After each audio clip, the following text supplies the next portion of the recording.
Media మిత్రులందరికీ నమస్కారం. ఈరోజు రాష్ట్రంలో ఏం జరుగుతుందో, శాసనసభలో ఏం జరుగుతుందో రాష్ట్ర ప్రజలందరూ కూడా చూసిండ్రు. మేము మాట్లాడుతున్న సందర్భంలో దురదృష్టవశాత్తు శాసనసభలో ప్రతిపక్ష పార్టీకి సంబంధించిన సభ్యులు మాట్లాడుతున్న దాన్ని వాస్తవానికి లైవ్ కూడా ఇవ్వడం లేదు అని చెప్పి ప్రజలు మాకు చెప్తా ఉన్నారు.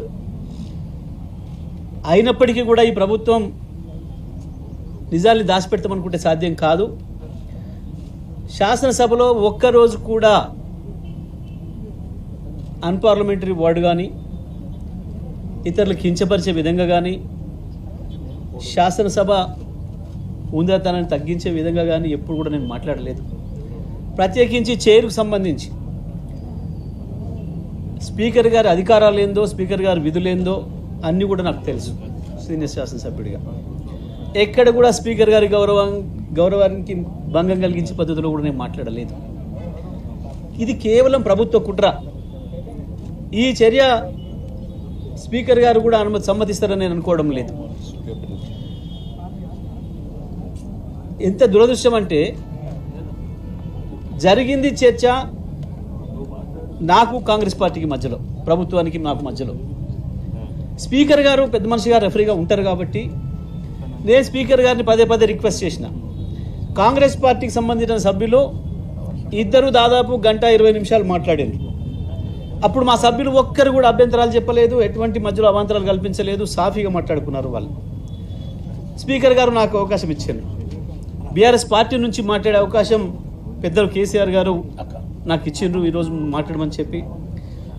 నేను దానికి సంబంధించి నిన్న రాత్రి కూడా అంతటి కూడా జిల్లాలో ఉన్న అందరు రైతులతో మాట్లాడి, ఇతర వర్గాలతో మాట్లాడి, అన్ని వర్గాల ప్రజలతో మాట్లాడి వాళ్ళ సమస్యలను ఎట్లా ప్రతిబింబించాలి, రాష్ట్రంలో ఎండిపోతున్న పొలాలకు సంబంధించి గత 10-15 రోజులుగా తిరుగుతున్న సంగతి కూడా అందరికీ తెలుసు. అక్కడ రైతులు వాళ్ళ బాధలు ఏం చెప్తున్నారో, వివిధ వర్గాల ప్రజలు ఎట్లా మోసపోయినామని చెప్తున్నారో వాటన్నింటినీ ఈ సందర్భంగా నేను శాసనసభలో మరొకసారి ప్రభుత్వం దృష్టి తీసుకొచ్చే ప్రయత్నం చేసిన. అందులో ఎక్కడ ఒక తప్పు మాట కానీ, పొరపాటు మాట కానీ, స్పీకర్ గారిని కించపరిచే మాట కానీ ఎక్కడ కూడా లేదు. ప్రభుత్వాన్ని నిలదీసే మాట ఉంది, ప్రభుత్వం బట్టలిపే మాట ఉంది, ఉండి తీరుతుంది. ప్రతిపక్షంగా మా బాధ్యత. ప్రజలు మాకంటే ఇంకెక్కువ ఆక్రోషంగా ఉన్నారు. ప్రజల భాషలో వింటే ఈ ముఖ్యమంత్రి కానీ, ఈ ప్రభుత్వంలో ఉండే మంత్రులు కానీ నిజంగా సోయిన వాళ్ళైతే ఆ పదవిలో ఒక నిమిషం కూడా ఉండకూడదు. బహుశా ఈ ప్రపంచంలోనే ఏ పరిపాలకుడు పడినటువంటి తిట్లు ప్రజలతో పడుతున్నారు, అయినా సిగ్గు లేకుండా దాంట్లో ఉంటున్నారు. ఇవాళ నా సస్పెన్షన్ అనేది పెద్ద ఇది నన్ను భయపెట్టించే అంశం కాదు. ఇంతకంటే ఎక్కువ దుర్మార్గాలను ఎదుర్కొని వచ్చినాం, చంద్రబాబులు రాజశేఖర రెడ్డిల నియంతృత్వాలను ఎదుర్కొని వచ్చినాం, అన్నీ చూసి వచ్చిన వాళ్ళం, కేసీఆర్ నాయకత్వంలో రాడుదేలిన వాళ్ళం. ఇవి ఏమి మమ్మల్ని ఆపలేవు, మా గొంతు నొక్కలేవు. ఇంకా ఇంకా ఇంకా బలంగా మా గొంతును వినిపిస్తాం. ఒక్క శాసనసభలో ఆపినంత మాత్రాన ప్రజాక్షేత్రంలో మమ్మల్ని ఆపలేరు. కానీ ఇవాళ ఒక కారణం చూపించలేదు. మా శాసనసభ్యులు, మా సీనియర్ శాసనసభ్యులు అందరూ కూడా వెళ్ళి, హరీష్ రావు గారు, కేటీఆర్ గారు, మిగతా మిత్రులందరూ కూడా, తలసాని గారు అయితే స్పష్టంగా సభలోనే అడిగినాడు, అరే మా సభ్యుడు ఎక్కడ అభ్యంతరం చెప్పిండు, మా సభ్యుడు ఎక్కడ అన్పార్లమెంటరీగా మాట్లాడిండు, మీరు అవతల వాళ్ళని కంట్రోల్ చేయండి అని చెప్పినారు. దురదృష్టవశాత్తు స్పీకర్ గారు వాళ్ళని అనలేక మమ్మల్ని అనే పరిస్థితికి వచ్చినాడు. నేను మాట్లాడడం ప్రారంభించగానే అవతల నుంచి వెళ్ళి కోతుల్లాగా గొంతులు ఇప్పి అరపడం మొదలుపెట్టినారు. నేను స్పీకర్ గారికి పదే పదే విజ్ఞప్తి చేసిన, స్పీకర్ గారు దయచేసి మీరు వాళ్ళని కంట్రోల్ చేయండి, నాకు మాట్లాడే అవకాశం ఇవ్వండి, మీకు అధికారం ఉంది, వాళ్ళని కూర్చోబెట్టండి అని చెప్పి నేను రిక్వెస్ట్ చేసిన. అదే సందర్భంలో నేను చెప్పిన, ఈ సభ వాళ్ళది కాదు, ఇది కాంగ్రెస్ పార్టీది కాదు, ఈ సభ అందరిది, ఈ సభలో అందరికీ సమాన హక్కులు ఉన్నాయి, ఈ సభ పెద్దగా మీకు ఆ బాధ్యత ఉంది, మీరు ఒక్క మమ్మల్ని మాత్రమే అనడానికి లేదు, అందరినీ కూడా కంట్రోల్ చేయాల్సిన అవసరం ఉంది, సభ నడపాల్సిన బాధ్యత మీకు ఉంది అనే విషయాన్ని గుర్తు చేసిన. ఆ ఒక్క రిక్వెస్ట్ చేసిన నేను. కానీ ఇక్కడ ఏ అనని మాటలు పట్టుకొని ఇక ఆ తర్వాత వరుస పెట్టి ఇంత నిస్సిగ్గుగా బీఆర్ఎస్ పార్టీ సభ్యులకు శాసనసభ ఆవరణలో మాట్లాడే అవకాశం రాకుండా ఒకరి తర్వాత ఒకరు 26 మందిని వాళ్ళ శాసనసభ్యులతో మాట్లాడించారు. ఏం మాట్లాడతారు? శాసనసభ స్పీకర్ స్థానం గురించి కదా మాట్లాడుతున్నది. దానికి కులము మతం ఉంటుందా?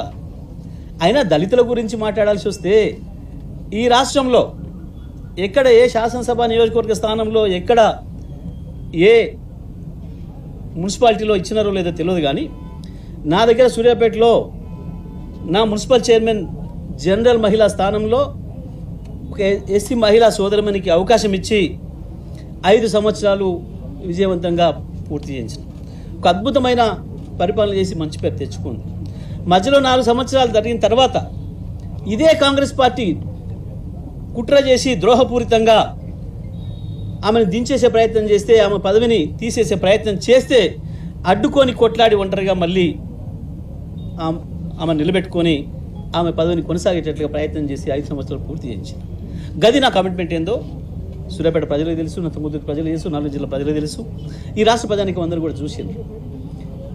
కానీ వాళ్ళ ఈ ప్రభుత్వం తను చేసే తప్పుల్ని కప్పిపించుకోవడం కొరకు, వాళ్ళ కమిషన్ల దందాల నుంచి ప్రజలు పక్కదారి పట్టించడం కొరకు, శాసనసభ మొదటి రోజే ఏదో ఒకటి చేయాలి అన్న ఒక ఉద్దేశపూర్వకంగానే ఇవాళ కాంగ్రెస్ పార్టీ సభ్యులు వచ్చి మొదటి నిమిషం నుంచి అరవడం మొదలుపెట్టిండ్రు. నిన్న వాళ్ళ ముఖ్యమంత్రి ఏదో క్లాస్ వీక్ పోయినాడని, ఇవాళ లేకపోతే బాగుండదని ముఖ్యమంత్రి మెప్పు పొందడం కొరకో ఈ రకంగా కాంగ్రెస్ పార్టీ ప్రభుత్వం యొక్క ప్రతిపక్షం యొక్క గొంతును వినపడకుండా చేసే కుట్ర చేసింది.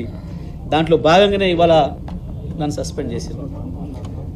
ఈ సస్పెన్షన్లు ఇవి ఆపలేవు ప్రజల గొంతుల్ని.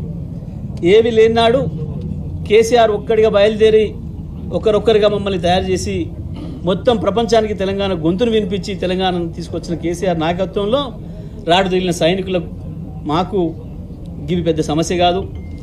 అసలు పదవుల్నే ఇట్లా గడ్డిపోసల్లాగా వదిలేసి కేంద్ర మంత్రి పదవి నుంచి ఇక్కడ ఎమ్మెల్యేల పదవుల కనుక మంత్రి పదవులతో సహా రాజీనామాలు చేసిన బీఆర్ఎస్ పార్టీకి ఇవేవి కొత్తవి కావు, ఇవేవి గతంలో చూడని అనుభవాలు కావు. ఇవాళ ఈ ప్రభుత్వం యొక్క డొల్లదనం బయటపడింది, ఈ ప్రభుత్వం యొక్క కుట్ర బయటపడింది. మొదలైన 4 నిమిషాలకే కాంగ్రెస్ పార్టీ ప్రభుత్వం యొక్క బట్టలిపే కార్యక్రమం మొదలైంది. ఈ ఉపన్యాసం పూర్తయితే ఆయనతో మమ్మల్ని బర్బాదాలు నిలబెడతారేమో ప్రజల ముందటన్న భయంతో ఈ ప్రభుత్వం చేసిన కుట్ర తప్ప ఇంకొకటి కాదు ఈ సస్పెన్షన్. తప్పకుండా దీన్ని ప్రజల్లో ఎండగడతాం, న్యాయస్థానం ద్వారా కూడా మేము ఎదుర్కొంటాం. తప్పకుండా బీఆర్ఎస్ పార్టీగా మా గొంతు నిరంతరం వినిపిస్తూనే ఉంటాం.